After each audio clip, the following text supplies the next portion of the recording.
Leonie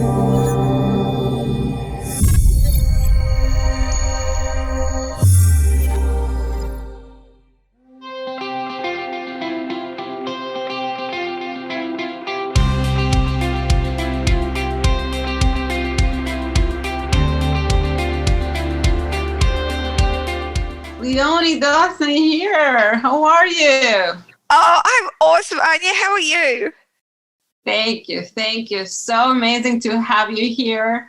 Um, wow, it's been a long, long time that I've been following your work, watching you change lives. I'm fascinated by everything you do. And you seem to be able to have that ability to achieve what we consider achievement in the real world, but at the same time, bring this amazing spirit and energy with everything you do. Oh, bless. I love that you said that, like all the the different lives I've had. And I definitely feel that way. And I'm a Scorpio. So like the whole idea of just like invention and transformation and death and rebirth, I'm very into it. So yay. Yeah, so many lives. Perfect. Yeah. Yeah.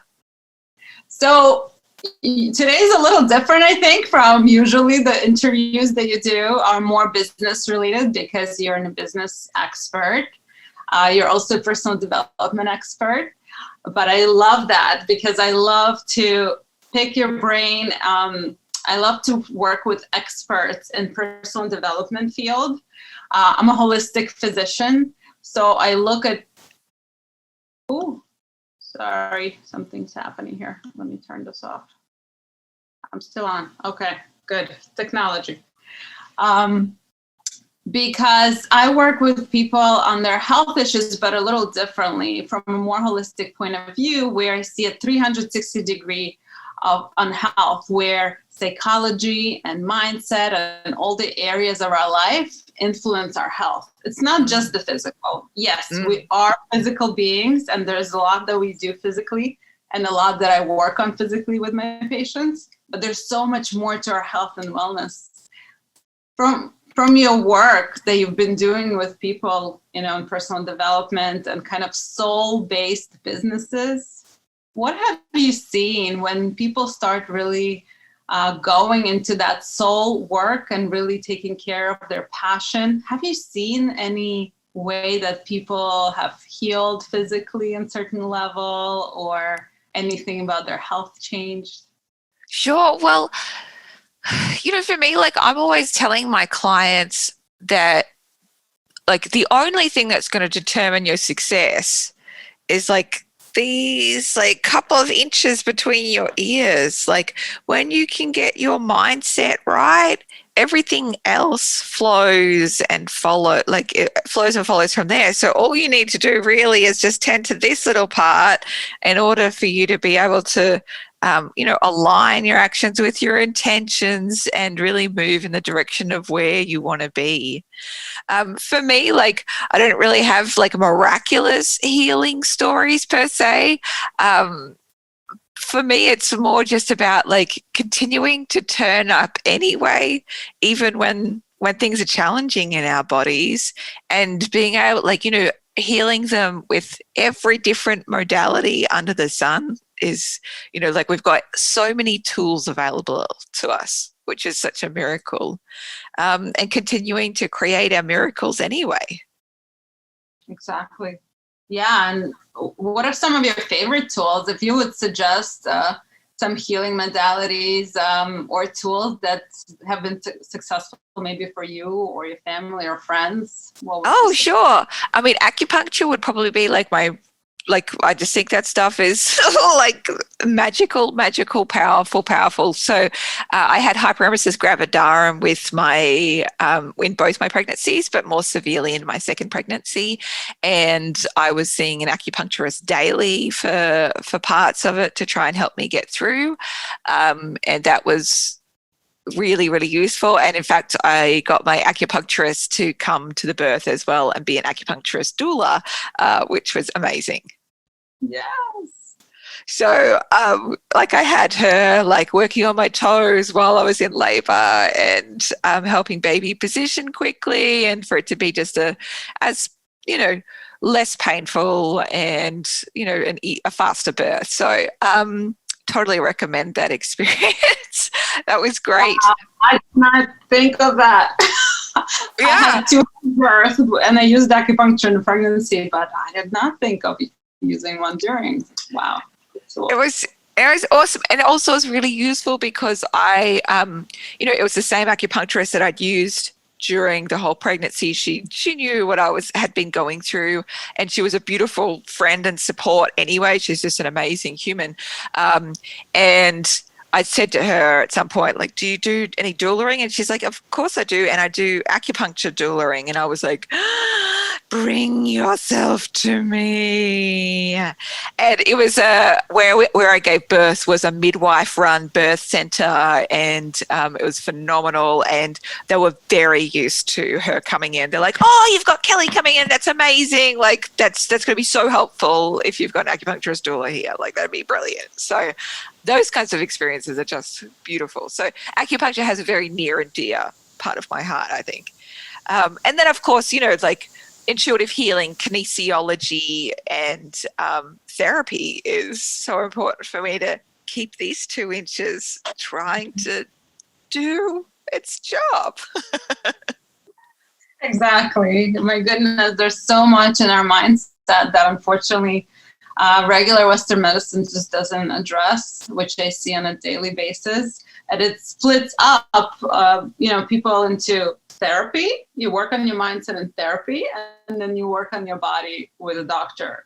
But the fact that those 2 things could go together, that's not really something that's talked about. Oh, I love this. I love your example. Thank you. It's giving me an idea if I ever decide to be brave enough for another one, because I also had very difficult pregnancy. I hear you.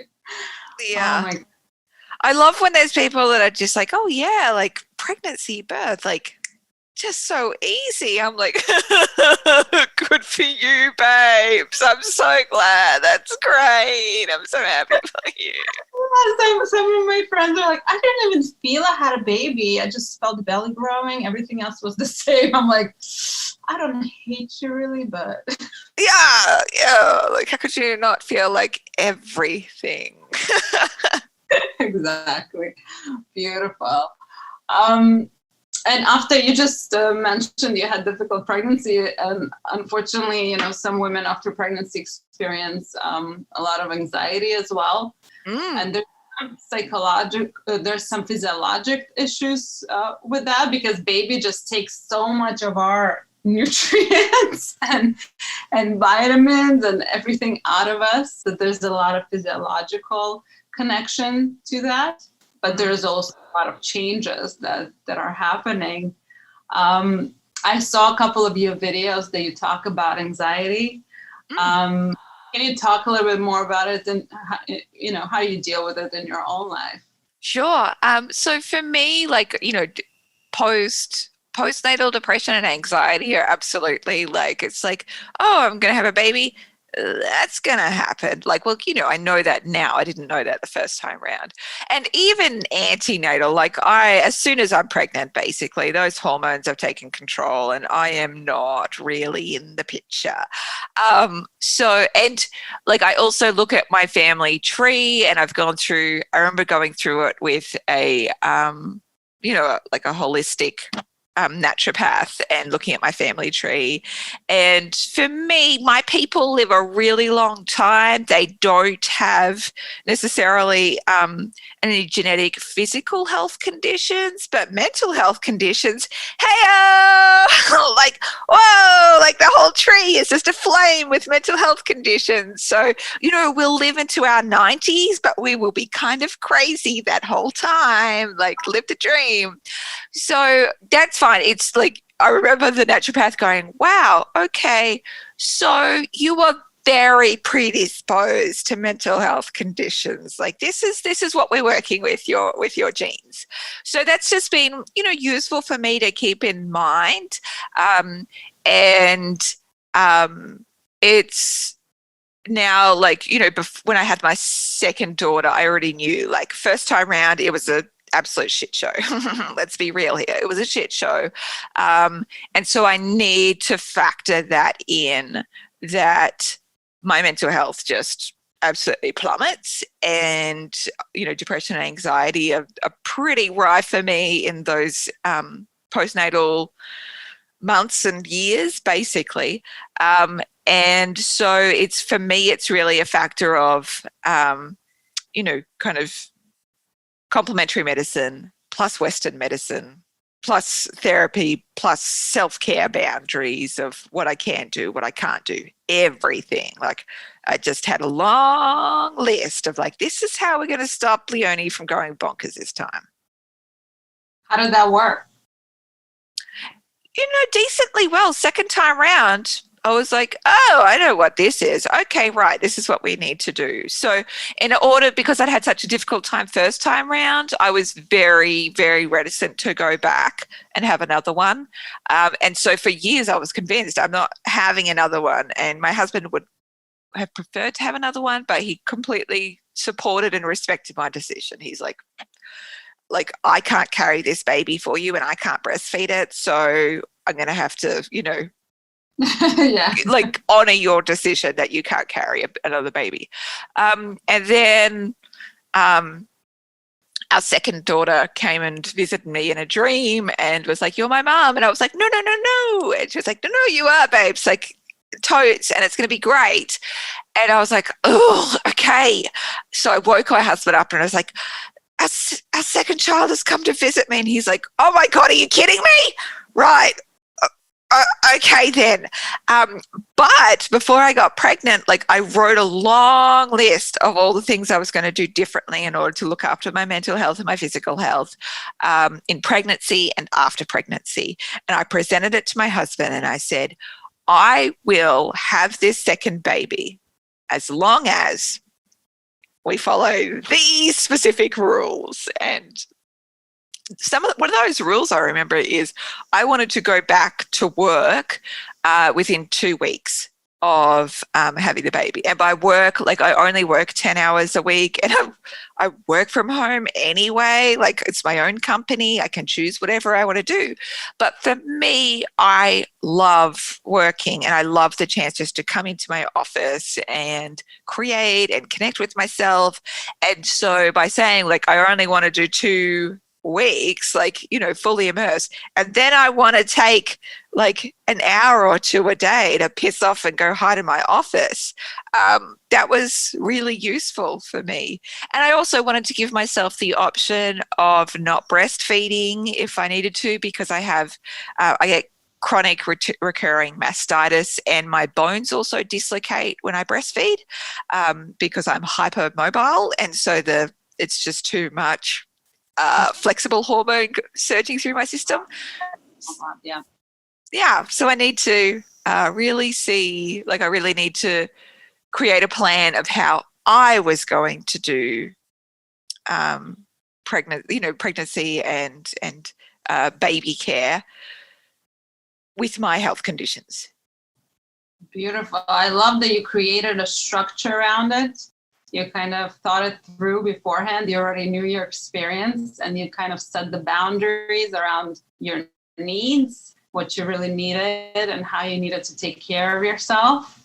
It's not easy for everybody to do, but it's amazing. It's a good role modeling for new moms, especially.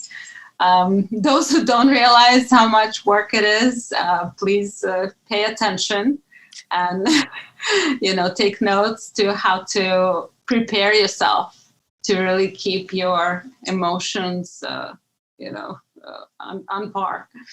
Beautiful. And there's Dr. Carrie Conti, who is a antenatal child psychologist and stuff, and she even looks at brain development while babies are being formed. She talks about how mums are like the energetic, like the central force, like the center of the wheel, and like your family and your husband, children, all that kind of stuff, they're the spokes that come out of that wheel, and they they're all like tapped into the energetic hub that is mum, you know. And so whatever you can do to keep you cool, you're going to keep the rest of your wheel cool, you know. Like if you go off energetic kilter, like it'll throw your kids off kilter, and it throws your husband off kilter and all that kind of stuff. So self-care is just critical, and you're not just doing it for you, but you're doing it for your whole family because it's so important. Absolutely. So many women who come as my clients and patients, they bring their kids in for, treatments and lab testing and all that. They bring their husband in, and then they leave themselves for the last. And they kind of, they don't want to invest in themselves, the time, the money, everything. And I tell them exactly the same message. How are you expecting your whole family to thrive if you're not first taking care of yourself? And it's hard for us as women. We're taught to take care of everybody else first. But this is a beautiful example. Take care of your physical needs, go to that doctor, do those treatments, get that acupuncture, and then take care of your family. And then everybody's going to be so much stronger for that. Yeah, for sure. Beautiful. And you were just talking recently, I think in your blogs or email regarding burnout. And that's so often that happens, especially with women who are high achieving, who are busy, who have their own businesses. Talk a little bit about that and your experience with that. Sure. For me, I have been, I've gone through burnout quite significantly, over 10 years ago now. It would have been about 15 years ago. So much so that it was to the point where I couldn't really work in my business for 3 months. And I had another job at the time. And I remember I had this stupid to-do list, and so I would work all day, and then I'd come home and I'd work on my business until midnight, and then I would wake up at 5 a.m. to do some more work in my business before I went to back to my job. But part of my to-do list was to go outside and meditate for 40 breaths. Right? I didn't even know, it was just such a stupid plan. But I would run outside, breathe thoroughly, okay, count to 40, and then I can tick off having done meditation for the day. It was so counterintuitive. But I went to kind of stand up off the ground, and I collapsed, and my face was in the dirt, and my arms weren't working, and I couldn't even push my face off the dirt again. And I just remember laying there going, well, I guess I really did want to get grounded today, because now my face is in the dirt, and there's no other option here. Humor. Right, I just thought this is hilarious. I can't even move my arms. And eventually I could kind of roll to my side and get back up, and felt very woozy. And I thought, this is stupid, Leonie. Go back to bed. You need to work out a better plan for your life. So I did, and then really had to learn how to restore from that. So ever since I had that experience where I couldn't do anything for 3 months really, and it took a long time for me to recover physically and emotionally, I have tried to measure burnout as being a 3-month-long experience. So anything I can do to prevent burnout is very important. I've never had to go through one so severe again, because as soon as I see that train coming for me, I'm like, get off the tracks. This is going to be bad. Change your life, Leonie. So now whenever I see the burnout train coming for me, and, I'm starting to feel tired and overwhelmed, and just start hating things really, I immediately start going, right, okay, I need to clear my calendar, I need to make some room, I need to make some space, and I need to book in self-care. It is critical, because it is at this point. Burnout really is just, it's just the evidence that you have overdrawn your bank account. your energy bank account, you've kept on taking from it and not filling it up whatsoever. So you need to start putting some deposits in there and stop taking so much out of it. So that's the way I look at it now. And thankfully, I haven't had to experience burnout so significantly. But I'm always like, oh God, I can feel it coming. Let's run and do something else. What are a few favorite things that you do to fill that account? I go to women's circle. I get massages. I get facials. Alone time is very, very important to me as an introvert and a creative. So if I can get a night away in a hotel by myself, that's really helpful. But even if because me and my husband are together 24/7 basically. And it's beautiful in lots of ways, but sometimes I just so desperately need alone time. So, my kids are at school, so I'll go get a facial, and then I'll go sit by the river and create for a couple of hours, and then I'll go pick them up, and that just fills up my well. I love going to, there's a bookstore that's got a cafe inside it, so I go buy a book and I eat carrot cake and have a cup of tea while I read the book, and that just makes me so happy. Oh my goodness, you just described my favorite activity. Yeah, it's very good.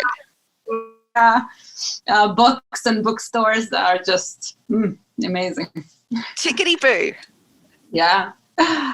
One of the areas that I see very much correlated with our health is the area of passion and hobbies, and just going for things that really fill our soul. And I see that in my clients when they're not on that train, when they're on a different train, going in a different direction, where it's not something they're really passionate about and they're just going through the motions. People tend to get sicker with chronic illnesses more and more. You are the expert on goal setting, and really making sure that those goals come from soul and heart, and really to make sure that we're passionate about it. And you have amazing goal setting products and workbooks. I personally purchased one a couple of years ago. That's beautiful. Your art in there is just gorgeous. Can you talk a little bit more of about the workbooks? Sure. For me, I am a high achiever. Like, that's just kind of in my soul. I just love to, if I'm going to do something, I just want to do it beautifully and extravagantly. And I want to have a really glorious life. And when I was pregnant with my first daughter, I thought, I knew that goals really were helpful to me, and I'd been using them for a couple of years, just writing them down on scraps of paper. But I knew that the year ahead was going to be really challenging for me to become a new mum. And I wanted to have goals to kind of lash myself to the mast of when the waves got really heavy.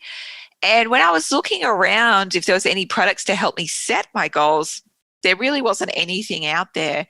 And the ones that were out there were just very basic black and white worksheets, were very masculine, and they were really just about, work and money. And Very for me, yeah, I'm like, I can't. And so for me, I want to set goals in every area of my life and my business. I want to set goals for my health, my creativity, my self-care, my boundaries, my, travel and adventures, my family and relationships, how I want to deepen them, the experiences I want to have in them. So I ended up over the space of a few days, I kind of painted up and drew up these workbooks, and that I after I'd created them, I thought, this is cute, and I'll put them online, see if anyone else wants to do it at the same time as me, create their goals for the next year.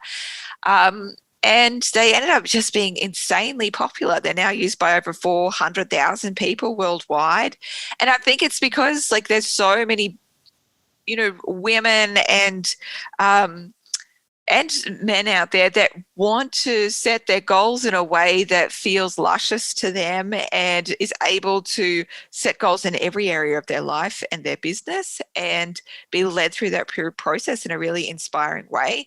And then every time people do that and they see the results each year when they do that, they're like, I'm never going to be without these workbooks again because I get such huge results. They really are life-changing and business-changing, which is beautiful. It fills my heart with so much joy. Oh my goodness, yes, they're absolutely gorgeous. And I always talk about this, I learned that from Tony Robbins, the 2 millimeter shift that you make in any area of your life. It's like when you're flying an airplane, if it's just 2 millimeters away from its goal, it's going to come to a completely different destination. And Wow.